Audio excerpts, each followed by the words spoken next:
बिस्मिल्लाहिर्रहमानिर्रहीम। अल्लाह के नाम से शुरू जो बड़ा मेहरबान नहायत रहम करने वाला है। अस्सलाम वालेकुम, वेलकम टू माय किचन। आज मैं आपसे शेयर करूँगी कि बीफ चाप को घर में किस तरह से फ्राई किया जाए कि ये अंदर से बहुत ही सॉफ्ट जूसी बने और साथ ही बहुत ही चटखारेदार भी बने। ऊपर से ही बहुत क्रिस्पी बनेगी और बहुत ही मज़ेदार बनेगी। तो ये देखिए, ऊपर से ये काफ़ी क्रिस्पी है, ये देखिए। और मैं आपको तोड़ के भी दिखाती हूँ कि अंदर से कितनी सॉफ्ट बनी है।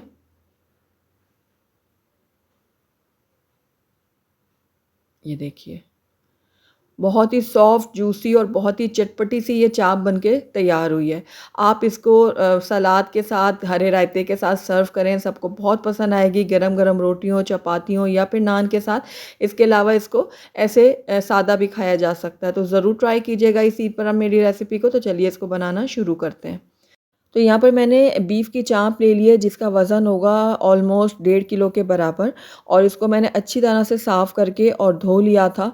तो सबसे पहले हमने इसको गलाना है, तो उसके लिए आप कोई भी पतीली ले लें या प्रेशर कुकर ले लें। मैं यहाँ पर प्रेशर कुकर का इस्तेमाल कर रही हूँ ताकि काम जो है वो फटाफट से हो जाए, क्योंकि बकरा ईद में टाइम कम होता है, तो इसलिए प्रेशर कुकर में इसको बनाना ज़्यादा बेस्ट रहेगा। तो यहाँ पर देखिए, मैंने चाप जो है वो प्रेशर कुकर में डाल दिया। उसके बाद इसके अंदर 2 खाने के चम्मच मैं ऐड करूँगी लहसुन अदरक का पेस्ट। उसके बाद एक दरमियाने साइज़ की मैंने प्याज ली थी जिसको मैंने इस तरह से रफली काट लिया है, ये देखिए। तो ये प्याज मैंने डाल दी। उसके बाद इसके अंदर ऐड करूँगी नमक। नमक आप अपने टेस्ट के अकॉर्डिंग डाल सकते हैं। मैंने 1 चाय का चम्मच इसमें ऐड किया और साथ ही आधा ग्लास इसके अंदर जाएगा पानी। पानी हम ज़्यादा इसके अंदर ऐड नहीं करेंगे क्योंकि हम प्रेशर कुकर में इसको गला रहे हैं, तो पानी की ज़्यादा ज़रूरत नहीं होगी। अगर आप पतीली में इसको बनाना चाह रहे हैं तो फिर थोड़ा-सा पानी इसमें ज़्यादा ऐड करिएगा। तो ये देखिए, अब ये सारी चीज़ों को मैं अच्छी तरह से मिक्स कर लेती हूँ एक बार।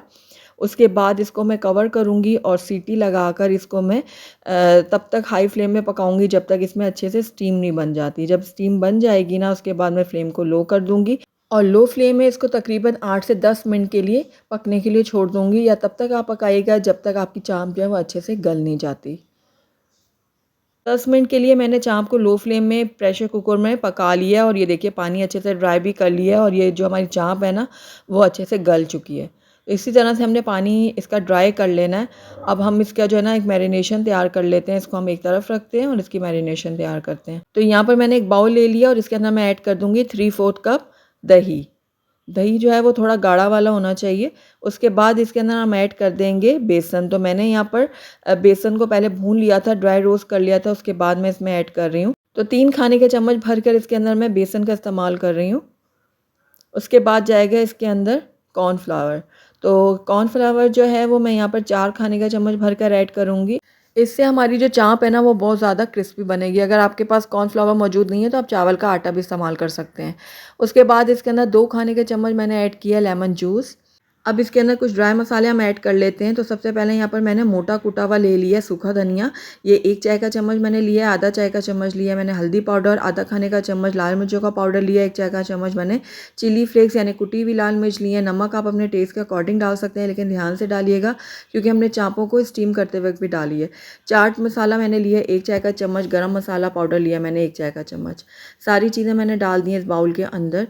अब इसके अंदर मैं डाल रही हूँ फूड कलर, 1/4 टीस्पून डाला है मैंने। ये ऑप्शनल है, अगर आप डालना चाहते हैं तो डालें वरना स्किप कर सकते हैं। अब सारे मसालों को मैं अच्छी तरह से कर लूँगी मिक्स करने के बाद अब आप कंसिस्टेंसी जो है ना वो चेक कर लीजिएगा कि ये हमारी चाप के ऊपर सही से लग सकता है कि नहीं। मुझे ये थोड़ा गाढ़ा लग रहा है तो इसलिए मैं इसके अंदर थोड़ा सा पानी ऐड करूँगी। तकरीबन इसके अंदर मैंने 2 से 3 खाने के चम्मच जो है वो पानी ऐड किया था। तो ये देखिए, अच्छी तरह से मैंने मिक्स कर लिया है और ये जो हमारा बैटर है ना बिल्कुल रेडी हो चुका है, ये देखिए। तो बस अब इसके अंदर एक-एक करके मैं चाप डालूँगी और इसके ऊपर अच्छे से इसकी कोटिंग कर लूँगी। ये देखिए, मैं चम्मच की मदद से कर रही हूँ, आप चाहें तो हाथों की मदद से भी कर सकते हैं। तो चाप के ऊपर अच्छी तरह से हमने इसको लगाना है। ये जो कोटिंग है ना बहुत ही चटपटी और मज़ेदार हमने तैयार की है। तो बस अच्छी तरह से मैंने चाप के ऊपर इसको कोट कर लिया है। दूसरी तरफ मैंने पैन में ऑयल गरम करने के लिए रखा हुआ था पहले से। अब एक-एक करके इसके अंदर हम चाप डालेंगे और मीडियम लो फ्लेम में इसको फ्राई कर लेंगे। फ्लेम को हमने बहुत ज़्यादा हाई नहीं करना क्योंकि जो हमने कोटिंग इसके ऊपर चढ़ाई ना, ये सही तरह से पकेगी नहीं, ऊपर से कलर आ जाएगा और अंदर से कच्ची-कच्ची सी रहेगी। तो बस ये देखिए इस तरह से उलटते-पलटते मैं इनको फ्राई करूँगी और अच्छी गोल्डन क्रिस्पी होने तक फ्राई कर लूँगी। तो ये देखिए ज़बरदस्त सी हमारी चाँप जो है वो फ्राई हो चुकी है। तो बस अब इसको निकाल लेती हूँ मैं एक प्लेट में, उसके बाद हम इसको प्लेट आउट करते हैं। अल्हम्दुलिल्लाह हमारी बहुत ही क्रिस्पी और मज़ेदार सी बीफ चाप फ्राई बनके तैयार हो गई है, जो बहुत ही अंदर से जूसी बनी है, सॉफ्ट बनी है और साथ ही चटखारेदार बनी है।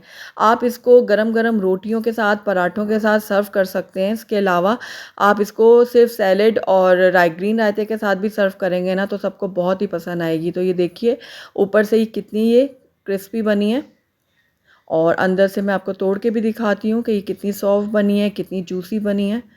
ये देखिए, एक की बाइट लेने के बाद सबके मुंह से निकलेगा वाह क्या चाप बनी है, ये इतनी टेस्टी बनी है। तो आपने इसको ज़रूर ट्राई करना है और मुझे बताना है फ़ीडबैक में कि आपको मेरी रेसिपी कैसी लगी।